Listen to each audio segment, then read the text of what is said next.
C'était une inauguration en grande pompe. Après avoir signé un accord avec son homologue suisse, notamment pour la restitution des biens culturels et la lutte contre le trafic de ceux-ci, la ministre de la Culture ivoirienne a coupé le ruban, déclarant ainsi ouvert le premier musée archéologique de Côte d'Ivoire, mais aussi de toute la sous-région.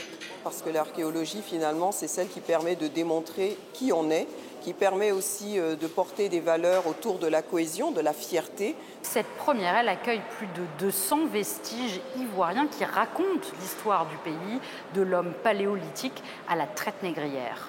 Nos vestiges en Afrique sont un peu papier partout en Europe.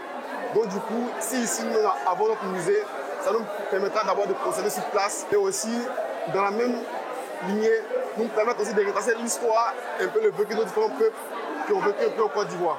Suite à une découverte majeure, la Côte d'Ivoire s'est placée cette année sur la carte mondiale de l'archéologie. Il y a 150 000 ans, Homo sapiens a vécu dans des forêts tropicales situées à quelques kilomètres de l'actuel Abidjan. Et ce sont les pierres que vous voyez juste derrière moi qui le prouvent. Ici, là, ce sont des vestiges qui ont été faits par les hominidés vivants ayant vécu dans cette zone. Là, on appelle ça pics. Ce sont les pics. Il y a la variété de pics qui sont une spécificité de l'industrie lithique. Avant ces vestiges, les dernières traces de notre espèce avaient été identifiées en Asie et en Océanie il y a seulement 70 000 ans.